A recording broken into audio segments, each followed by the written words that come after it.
माँ को पेट के लिए ना तड़पाए। हम लोग लखनऊ में रहते थे। मेरा छोटा बेटा रमेश अपनी पत्नी और बच्चों के साथ हमारे संग रहता था और हमारा बड़ा बेटा निखिल बच्चों के साथ मुंबई रहता था।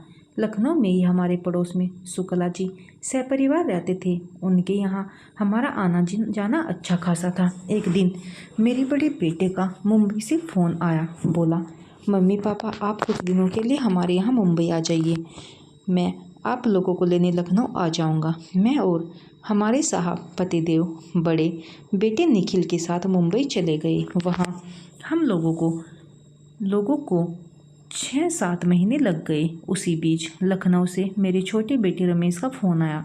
उसने हम लोगों को बताया पड़ोस वाले शुक्ला अंकल नहीं रहे, उनको हार्ट अटैक आया था, उसी में चल बसे। सुनकर मुझे बहुत दुख हुआ।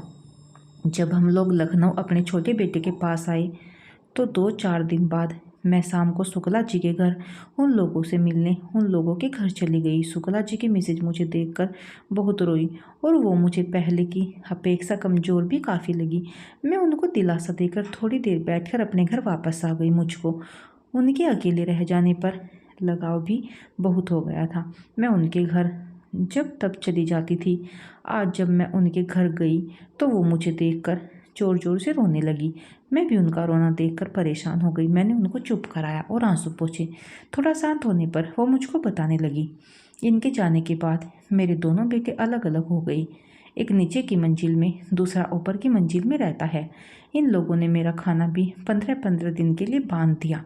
15 दिन बड़ा बेटा खिलाता है, 15 दिन छोटा बेटा खाना खिलाता है। अब इन लोगों ने 15-15 दिन के लिए आपस में ही तय कर लिया है। जब महीना 31 दिन का होता है तब बड़ी मुश्किल होती है। उस दिन ना खाना ना पीना। आज 31 तारीख है। सुबह से मैं भूखी प्यासी बैठी हूँ। अभी तक खाना तो दूर, चाय तक नसीब नहीं हुई है। छोटी बहू को बुलाकर चाय के लिए कहा भी वो कहने लगी, अम्मा कल 1 तारीख से हम तुमको खाना देंगे, आज हमारी बारी नहीं है। अब तुम ही बताओ पुष्पा। मेरा नाम पुष्पा। मैं इस एक दिन खाने पीने को तरस जाती हूँ।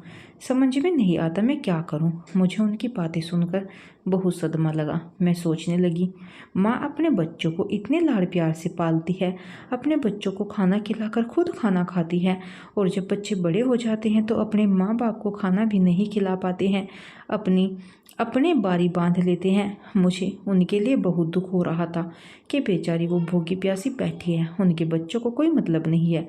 उस दिन तो मैं उनको बहलाकर अपने घर ले आई। उनसे मैंने कहा, थोड़ा बाहर निकलोगी आपका मन भी बहलेगा। घर लाकर पहले मैंने उनको खाना दिया। थोड़ा नानुकुर के बाद उन्होंने खाना खा लिया। बाद में हम दोनों ने चाय पी। 1-1.5 घंटे वो हमारे घर रही। फिर उसके बाद मैं उनको उनके घर छोड़ आई।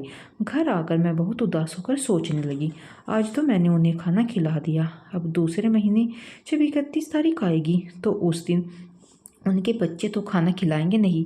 क्या वो दिन भर उपवास रखेगी? मैं यह सब सोच सोच कर परेशान हो रही थी। माँ बाप तो अपने बच्चों का बंटवारा नहीं करते, तो फिर हम बच्चे अपने माँ बाप का बंटवारा कैसे कर लेते हैं? माँ बाप को कभी कोई तकलीफ़ ना दे, क्योंकि माँ बाप वो हस्ती है जो हमें दोबारा नहीं मिलते हैं। हमें अपने माँ बाप की इज्जत करनी चाहिए और हमेशा उनका ख्याल रखें, उनको किसी चीज़ की तकलीफ़ ना हो।